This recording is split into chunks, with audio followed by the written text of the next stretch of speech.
Hey, basketball fans, welcome back to Tips and Streams, your go-to spot for the hottest NBA regular season predictions. I'm Kokan, and I'm here to break down today's matchups and give you the edge you need to make the best bets. Before we dive in, make sure you hit that subscribe button and like this video. Your support means the world to us. Remember, our channel has no sponsors and relies solely on the love and support of viewers like you. Even a small donation by pressing the thanks button under the video helps us keep bringing you top-notch content every day. Don't forget to share this video with your friends and fellow basketball enthusiasts. And we love hearing from you, so drop a comment below and let us know what you want to see in our forecasts. Your feedback helps us improve and bring you the content you crave. Let's jump right into today's NBA predictions. We've got some exciting games lined up, so stay tuned and let's get that winning streak going. Today we have predictions for 4 NBA games. The first prediction for today is for a game between the Phoenix Suns and Detroit Pistons. The Pistons and Suns are about to tip off in what feels like a tale of two teams heading in opposite directions. Phoenix, fresh off a scrappy win over the Wizards, is still trying to figure itself out this season. Devin Booker? That guy was straight up cooking last game, torching Washington for 37 points and reminding everyone why he's the engine of this squad. KD did his part too, dropping 23 and snagging 6 boards. But let's keep it real. This Suns team has been shaky at best, especially when they leave the desert. A 7-12 record on the road? That's not exactly contender material. And the injuries? Man, they're a killer. Bradley Beal's status is up in the air, and Jusuf Nurkic is already ruled out, leaving Phoenix thin in key spots. Defense has been their Achilles heel all season. They're near the bottom of the league in defensive rating, and no matter how hot Booker and Durant get, you can't just outgun teams every night. They've added Nick Richards, which might help in the long run, but it's not an overnight fix. If the Suns want to be taken seriously as playoff contenders, they've got to lock in on the defensive end and fast. Now let's talk about Detroit. After years of being the punching bag of the East, this squad has finally turned the corner, and you can feel the energy buzzing in Motown. Cade Cunningham? Absolute stud. The guy's been averaging 24.4 points, 9.4 assists, and 6.5 boards while looking like a seasoned vet. And don't sleep on Tim Hardaway Jr. That 25-piece he dropped on the Pacers was a reminder of how valuable his experience is to this young squad. Sure, they didn't get the W in that one, but the fight they show every night, that's what stands out. What I love about this Pistons team is their resilience. They bounce back like champs after tough losses, rattling off 4 straight wins following defeats. And at home, they're holding their own with a 500 record, playing with confidence in their building. If they can clean up the sloppy turnovers, they coughed it up 19 times against Indiana, and get hot from deep, they'll be a tough out for anyone. Jalen Duren is a beast on the glass, and if he dominates the boards in this one, Detroit could control the tempo and keep the Suns chasing. The Pistons are flying under the radar, but they're making some noise. Winning 7 of their last 10 games, they're playing with a chip on their shoulder and proving they can hang with anyone. Meanwhile, Phoenix is stumbling. Their league-worst 13-26-1 record against the spread is all you need to know. Add in the absences of Nurkic and Beal, and it's tough to feel good about the Suns' chances. That road record is another red flag. Phoenix is just 7-12 straight up away from home and a miserable 2-5-1 against the spread in their last 8 games as favorites.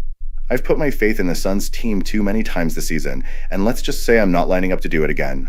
Booker and Durant might go off, but the lack of defensive grit makes them a risky bet. Detroit, on the other hand, is fearless. Their young core isn't afraid to attack, and they'll make the Suns pay for any defensive lapses. For this game, I'm riding with the Pistons to cover the 2.5-point spread. I'm also liking the over on the total points because this one's shaping up to be a shootout. Detroit's toughness and offensive firepower should make this a fun one to watch, and a solid play if you're rolling with the Pistons.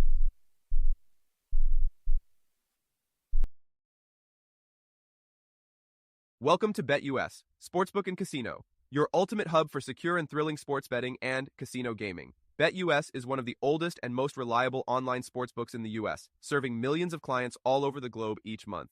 BetUS, trusted for over 30 years, offers huge welcome bonuses, countless betting options, and many deposit and payout methods. Depositing funds is a breeze and safe, with a minimum deposit of just $10. Payouts are fast and hassle-free, beginning at only $50. Choose from various payout options like MoneyGram, couriered check, cryptocurrency, or bank wire. Signing up is quick and easy. For signing up, you can use the link in the description and enjoy a generous 125% welcome bonus of up to $3,000.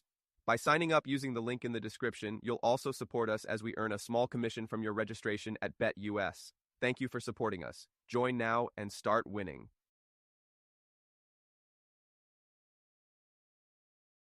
The second prediction for today is for a game between the Atlanta Hawks and Boston Celtics.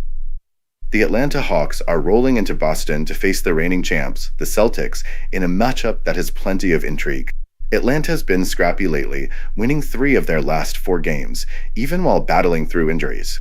Their recent blowout win over the Chicago Bulls was particularly impressive, considering they were missing key players like Trae Young and DeAndre Hunter.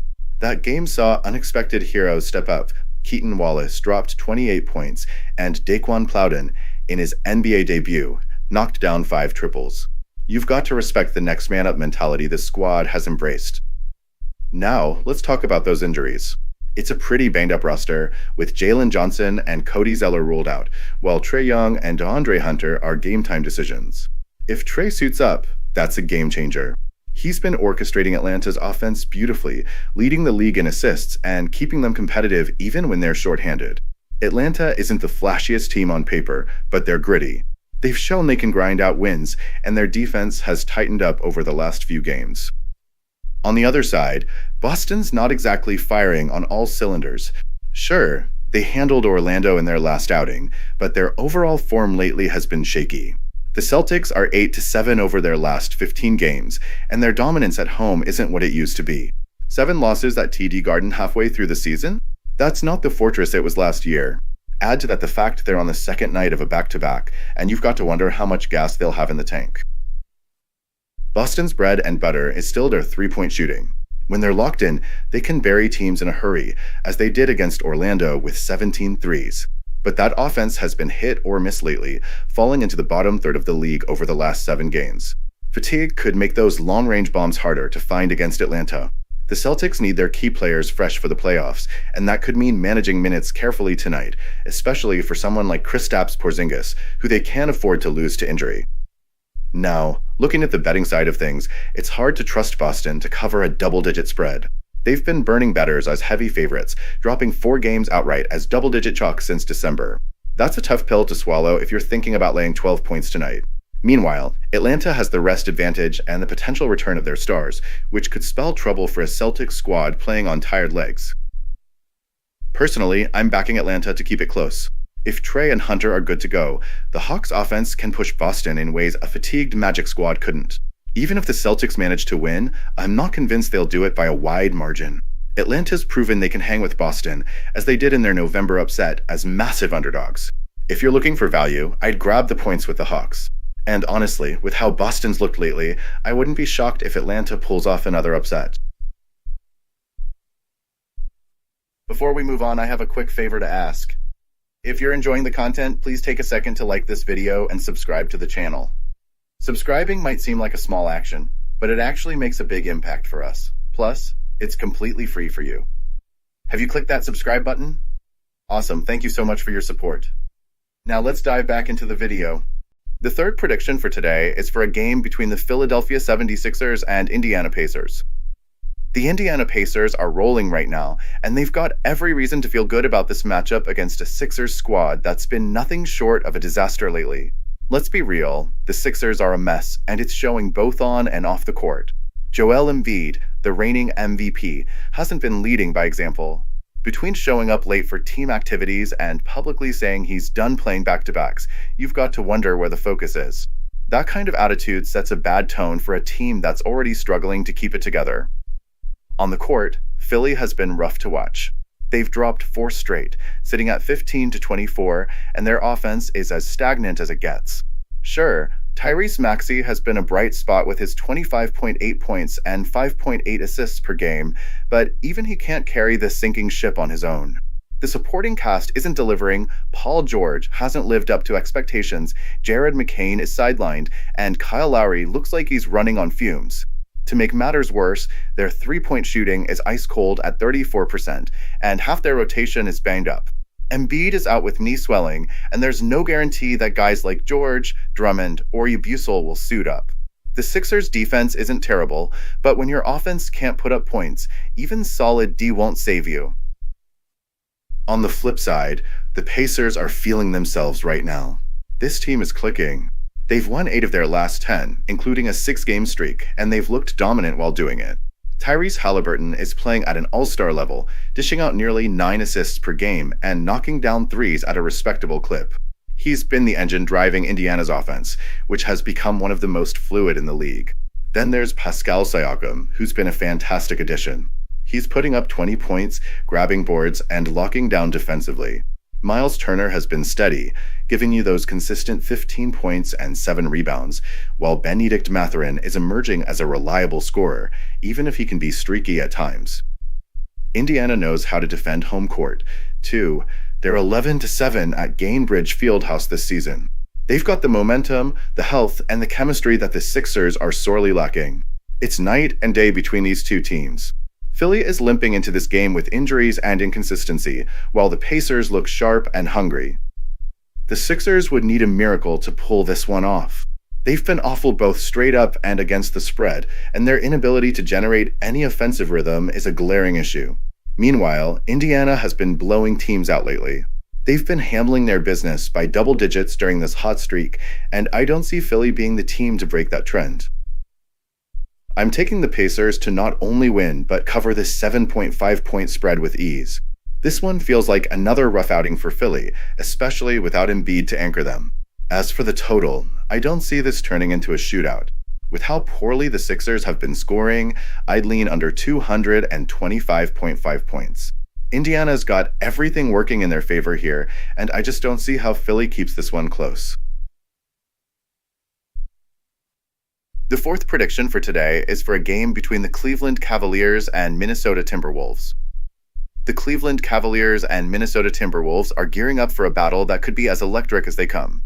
Both teams are heading into this one with something to prove, though they're coming off very different games. Let me break it down for you because I see a lot to unpack here. The Cavs just got humbled by the Thunder, taking a tough 134-114 loss. That one stung, no doubt about it. But let's not forget who we're talking about here. This squad has been the cream of the crop, sitting pretty at 34-6 and running the East like it's their backyard. They were rolling with a 12-game win streak before this little bump, and honestly, they're not a team to stay down for long. Their offense is lethal. It's like they're playing a video game on easy mode. They've got the best defensive rating in the league, drain threes like it's nothing, and their overall efficiency is just ridiculous. You can't help but admire how well coached this team is under Kenny Atkinson. The guy's got them clicking on every level, even if they've hit a couple of snags recently. Players like Darius Garland and Donovan Mitchell are running the show, and then you've got Evan Mobley continuing to grow into a star right before our eyes. Oh, and don't sleep on Ty Jerome. He's been that glue guy, making sure the second unit holds it down. Sure, their recent loss to OKC wasn't pretty, but it's not like the Thunder are slouches. They're leading the West for a reason.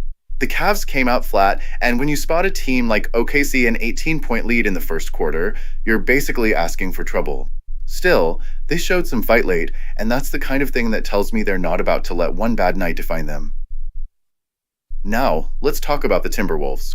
They're coming off a big win against the Knicks, a 116-99 road victory that was all about Anthony Edwards going nuclear. The guy dropped 36 points, grabbed 13 boards, dished out 7 assists, and buried 8 threes. That's MVP caliber stuff right there. Naz Reid was on fire too. He didn't miss a single three, going 6 for 6. The Timberwolves needed that kind of night because they've been all over the place this season. They're sitting at 22-19, and while they've shown flashes, consistency has been their Achilles heel.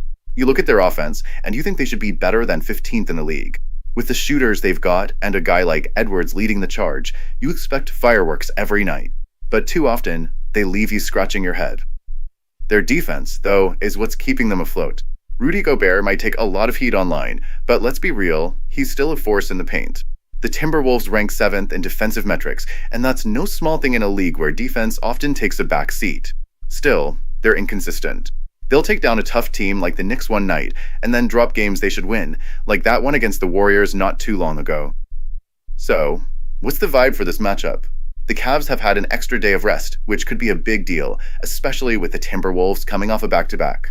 But Minnesota's going to have the home crowd behind them, and you know they're looking to make a statement. Edwards is playing out of his mind right now, and if he gets hot again, the Cavs are going to have their hands full. At the same time, Cleveland's offense is just on another level, and I expect them to push the pace and test that Timberwolves defense.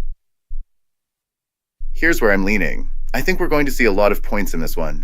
Both teams can light it up from three, and the Cavs, in particular, thrive when they're playing fast and loose. The Timberwolves might be a little gassed after last night, and that could show on the defensive end. I'm not saying Minnesota can't hang, but Cleveland's firepower might just be too much for them to handle over 4 quarters. If I had to put my money somewhere, I'd be looking at the total points going over 226, because this one's got shootout written all over it.